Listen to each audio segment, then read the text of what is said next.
ಎಲ್ಲೊಂದ್ ಕಡೆ ಕೊರಗಿತ್ತು ಚೈತ್ರ ಅವರಿಗೆ ಕ್ಯಾಪ್ಟನ್ ಆಗಿಲ್ಲ ಅನ್ನುವಂಥದ್ದು. ಅದ್ರ ಜೊತೆಗೆ ಕಿಚ್ಚನ ಚಪ್ಪಾಳೆ ಸಿಕ್ಕಿಲ್ಲ ಅನ್ನೋದು. ಕೊನೆಗೂನು ಸಹ ಅದೆಲ್ಲಾನು ಸಹ ಮೆಟ್ಟಿ ನಿಂತು ಉತ್ತಮ ಆಗಿ ಹೊರಗಡೆ ಬರ್ತೀರಾ. ಅದ್ರ ಜೊತೆಗೆ ಫ್ಯಾಮಿಲಿ ರೌಂಡ್ ಅಂತ ಬಂದಾಗ ನಿಮ್ಮ ತಾಯಿ ಒಂದು ಮಾತು ಹೇಳ್ತಾರೆ, ಮನೆಯವರಿಗೆ ಬಿಗ್ ಬಾಸ್ ಮನೆಯವರಿಗೆ ನಮ್ಮ ಮಗಳು ಕಳಪೆ ಆಗಿರ್ಬೋದು, ನನ್ನ ಮನೆಗೆ ಅಥವಾ ನಮ್ಮ ಫ್ಯಾಮಿಲಿ ಮೆಂಬರ್ಸ್ಗೆ ಉತ್ತಮನೇ ಅಂತ. ಅದೇ ನನ್ ಜೀವನದಲ್ಲಿ ಬಹುಶಃ ಬೇರೆಲ್ಲರಿಗಿಂತ ನಾನು ಸ್ವಲ್ಪ ಜಾಸ್ತಿ ಅದೃಷ್ಟವಂತ ಬಿಗ್ ಬಾಸ್ ಮನೆ ವಿಚಾರಕ್ಕೆ ಬಂದ್ರೆ. ಅಲ್ಲಿದ್ದ 17-20 ಜನ ಕಂಟೆಸ್ಟೆಂಟ್ಸ್ ಗಳಿಗೆ ಹೋಲಿಕೆ ಮಾಡಿದ್ರೆ ನಾನ್ ಸ್ವಲ್ಪ ಜಾಸ್ತಿ ಅದೃಷ್ಟವಂತ. ಯಾಕಂದ್ರೆ ನನಗೆ ಬಹಳ ಅವಕಾಶಗಳನ್ನ ಬಿಗ್ ಬಾಸ್ ಮನೆ ಕೊಟ್ಟಿದೆ. ಮನೆಯಲ್ಲಿ ಅಮ್ಮ ಬಂದಾಗ ಎಲ್ಲಾ ಮಕ್ಕಳಿಗೂ ಇರುವ ಸಹಜವಾದ ಆಸೆ, ಅಪ್ಪ ಅಮ್ಮನ ಹತ್ರ ಒಳ್ಳೆಯವ್ರು ಅನ್ಸ್ಕೋಬೇಕು. ಜಗತ್ ಏನ್ ಬೇಕಾದ್ರೆ ಹೇಳಿ ನಮ್ಗೆ ಸಂಬಂಧ ಇಲ್ಲಪ್ಪ, ನಮ್ಮ ಅಪ್ಪ ಅಮ್ಮಗ್ ನಾವ್ ಒಳ್ಳೆ ಮಕ್ಕಳಾಗಿರ್ಬೇಕು ಅಂತ.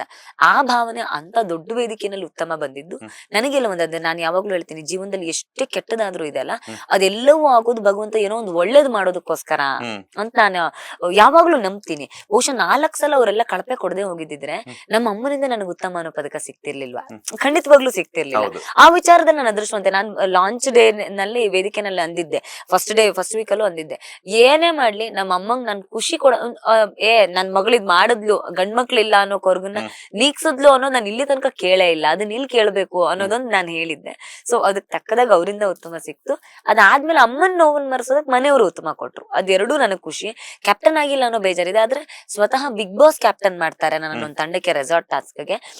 ಎಲ್ಲೋ ನಾವು ಗಳಿಸ್ಕೊಳ್ಳೋದಕ್ಕಿಂತ ಇನ್ನೊಬ್ರು ಕೊಡೋದಕ್ ಜಾಸ್ತಿ ಬೆಲೆ ಇರುತ್ತೆ, ಅದು ಬಿಗ್ ಬಾಸ್ ಕೊಡೋದಕ್ ಜಾಸ್ತಿ ಬೆಲೆ ಇರುತ್ತೆ. ಅಷ್ಟು ಜನ ಕಂಟೆಸ್ಟೆಂಟ್ ಗಳ ನಡುವೆ ನನ್ನನ್ನೇ ಕ್ಯಾಪ್ಟನ್ ಆಗಿ ಆಯ್ಕೆ ಮಾಡ್ಕೊಳ್ತಾರೆ. ಕಾರಣಗಳ ಅವಶ್ಯಕತೆ ಇಲ್ಲದೆ ಕ್ಯಾಪ್ಟನ್ ಆಗಿ ನನ್ನನ್ನು ಆಯ್ಕೆ ಮಾಡ್ಕೊಂಡಿದ್ದು ನನಗೆಲ್ಲೋ ಅದೊಂದು ನಿಜವಾದ ಕ್ಯಾಪ್ಟನ್ಸಿಯನ್ನು ರೂಲ್ ಮಾಡೋದಕ್ಕೆ ಸಿಕ್ಕ ಅವಕಾಶ. ಮತ್ ನನ್ನ ತಂಡ ಅದನ್ನ ಒಪ್ಕೊಳ್ತು ಕೂಡ. ನಮ್ಮ ಕ್ಯಾಪ್ಟನ್ ಚೆನ್ನಾಗಿದ್ರು, ನಮ್ ಕ್ಯಾಪ್ಟನ್ ನಮಗ್ ಬಹಳ ಕನ್ವೆ ಮಾಡ್ತಿದ್ರು. ಇಡೀ ಟಾಸ್ಕ್ ಹಾದಿ ತಪ್ಪಿದ್ ಎದುರಾಳಿ ತಂಡದ ಕ್ಯಾಪ್ಟನ್ ಸರಿಯಾಗಿ ಕನ್ವೆ ಮಾಡದೇ ಇದ್ದಿದ್ರಿಂದ ಅಂತ ಆ ತೃಪ್ತಿ ನನಗ್ ಸಿಕ್ತು. ಕಿಚನ್ ಚಪ್ಪಾಳೆ ಸಿಗ್ಲಿಲ್ಲ, ಅದ್ರ ಬದುಕಿನ 2 ಪ್ರಮುಖ ಸಂಗತಿ, ಒಂದು ಕಿಚನಿಂದ ಉಡುಗೊರೆ ಸಿಕ್ತು. ನಾನ್ ಬರುವಾಗ ಸುದೀಪ್ ಸರ್ ಮನಸ್ಪೂರ್ವಕವಾಗಿ ಚಪ್ಪಾಳೆ ತಟ್ಟಿ ವೆಲ್ ಪ್ಲೇಡ್ ಅಂತ ಹೇಳಿ ಕಳ್ಸಿದ್ರು. ನಾನ್ ನಿಜವಾಗ್ಲೂ ಹೇಳ್ತೀನಿ, ಯಾವ್ದೋ ಕ್ಷೇತ್ರದಿಂದ ಬಂದು ಇಲ್ಲಿ ಆಡೋದು ಸುಲಭ ಅಲ್ಲ, ತುಂಬಾ ಚೆನ್ನಾಗಿ ಆಡಿದ್ರಿ ಅಂತ ಹೇಳಿದ್ರು. ಅದು ಕಿಚನ ಚಪ್ಪಾಳೆಗಿಂತ ದೊಡ್ಡದು ಅಂತ ನಾನು ಭಾವಿಸ್ತೇನೆ. ಎಲ್ಲಾರಿಗೂ ಸಿಗೋದು ನಮಗೂ ಸಿಕ್ಕಾಗ ವಿಶೇಷ ಅನ್ಸ್ಕೊಳ್ಳಲ್ಲ, ಆದ್ರೆ ಎಲ್ಲರಿಗೂ ಸಿಗದೇ ಇರೋದು ನನಗ್ ಸಿಕ್ತು.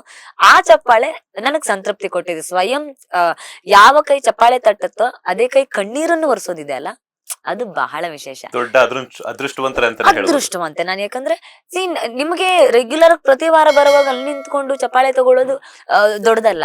ಅದ್ರಲ್ಲಿಂದ ಆಚೆಗೆ ಒಂದು ಪ್ರಯಾಣ ಮುಗಿಸ್ಕೊಂಡ್ ಬಂದವಾಗ ಮನಸ್ಪೂರ್ವಕವಾಗಿ ವೆಲ್ ಪ್ಲೇಡ್ ಅಂತ ಅವ್ರು ಚಪ್ಪಾಳೆ ತಟ್ತಾರೆ. ಆ ಚಪ್ಪಾಳೆ ತಟ್ಟಿದ ಕೈಗಳೇ ಕಣ್ಣೀರ್ ಒರೆಸಿ ಮಗಳ ತರ ಕಳಿಸ್ಕೊಡ್ತಾರೆ. ಸೊ ಅದು ನನಗ್ ಬಹಳ ವಿಶೇಷ. ಹಾಗಾಗಿ ಆ ಎಲ್ಲ ಕೊರಗುಗಳು ನಿವಾರಣೆ ಆಗಿದೆ ನಂಗೆ ಅಂತ. ಲೇಟೆಸ್ಟ್ ಹಾಗೂ ಇಂಟ್ರೆಸ್ಟಿಂಗ್ ಸುದ್ದಿಗಳಿಗಾಗಿ ಬಾಸ್ ಟಿವಿ ಕನ್ನಡ ಚಾನೆಲ್ನ ಸಬ್ಸ್ಕ್ರೈಬ್ ಮಾಡಿ, ಹಾಗೆಯೇ ಬೆಲ್ ಐಕಾನ್ ಪ್ರೆಸ್ ಮಾಡಿ. ಇದರ ಜೊತೆಗೆ ಫೇಸ್ಬುಕ್, ಇನ್ಸ್ಟಾಗ್ರಾಮ್, ಎಕ್ಸ್ ನಲ್ಲೂ ಮಿಸ್ ಮಾಡದೆ ಫಾಲೋ ಮಾಡಿ.